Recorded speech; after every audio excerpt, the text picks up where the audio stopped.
Hello, welcome to my Google Jamboard Professional Development. Today I'm going to teach you how to use Google Jamboard. You can follow along with me on your handout or just look at the video. So your learning target is learning how to create and add to Google Jamboard. I'm going to be able to show you how to use it in upper grades for higher level thinking and lower grades. What I love about Google Jamboard is that it can be used across grade levels. It is great for collaboration and even just everyday use on your interactive whiteboard. So if you would like to follow along with your sheet, step 1, I'm going to show you how to open Jamboard. So you either want to open Google Chrome or open a new tab. And once you've opened this new tab, you are going to, at the top right of your screen, click the little waffle with your apps and scroll down until you see the Jamboard app. It has the name listed under it. You're going to click the Jamboard app. And now you're inside Jamboard.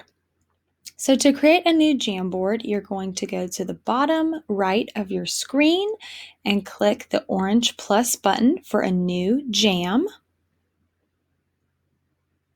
And here you are.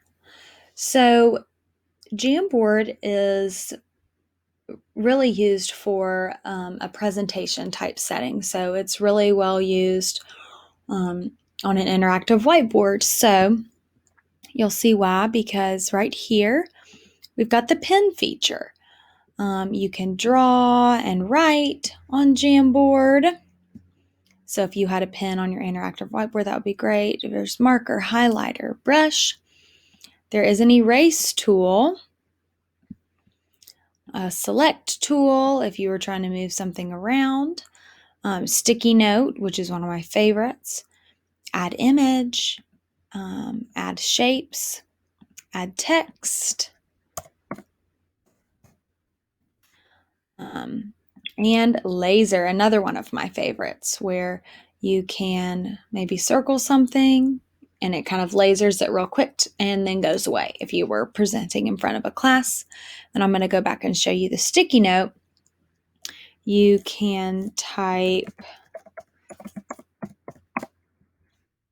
even change the color of your sticky note, click save and cancel and move that around.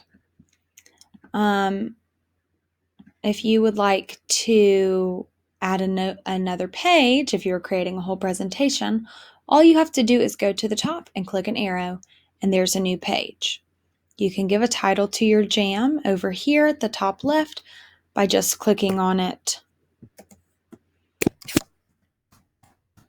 And there you go.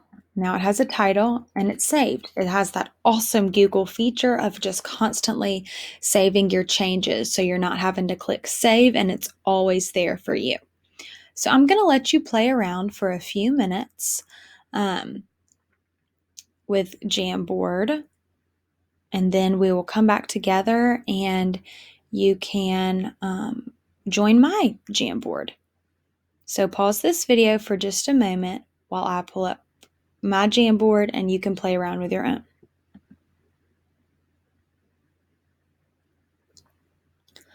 Welcome back. Hopefully you took a few minutes to pause that video and play around with Jamboard and see all the different features. Some that I didn't show you was adding pictures.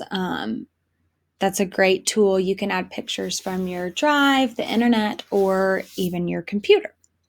So now we're going to do a little activity so that I can show you how you can use Jamboard to collaborate with your class. So go to your email and find an email from me that I just sent sharing a Jamboard with you. I created it and called it PD. So just click on open and then you should see this on your screen. I've created this Jamboard that says, which pet do you like more? We've got dogs and cats. So as you can see, this would work really well for upper level grades. because what I'm thinking is all of your students can join this jam like you just did, and you can click sticky note. I want everyone to click sticky note, type your name, make it whatever color you want, click save, and then cancel, and drag your sticky note to which side you like most, which pet you like most. I want everyone to do that. And as you can see, you could create any kind of poll for your class, and they could all join on their individual device and add their own sticky note. They can also draw on this Jamboard, add shapes, pictures, all these features that you have here on the left, they can do from their own device. You could even just do it by calling on them and adding sticky notes yourself. But it's a great tool because everyone can join on this Jamboard. So that would be more of an upper grade feature for students who are good at typing and following multi-step directions on a computer. Now I'm going to show you a more lower grade friendly, like this. I teach kindergarten, so this is more of my domain. If you were learning about the letter A, I have a little A poem here, and I might have the kids come up and use the highlighter tool on the interactive whiteboard. Click highlight yellow and have them come highlight the letter A's that they see in the letter A poem. Since they don't really use their own devices yet, but they could do that interactively. A words we know. I can call on students and either type or write them in this box that I created using shapes. I found these pictures by clicking picture. You can either upload from your computer, click Google image search. I searched apple tree. And all these options come up. All I had to do was click and select. You can also choose photos from your Google Drive if you have any of those.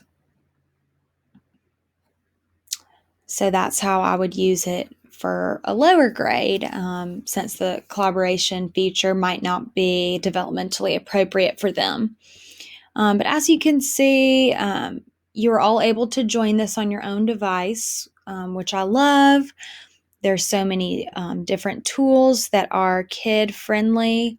Maybe if you were even doing online learning, you could use this to have students collaborate on the same document and then talk about it on your video chat the next day. And lastly, I have an exit ticket for you. If you would please scan the QR code with your phone camera and fill out this form before you leave. I'll know exactly where you are and how you're feeling about Jamboard, and I'll be more than happy to come help you in your classroom if you would like. Just let me know on your exit ticket. Thank you.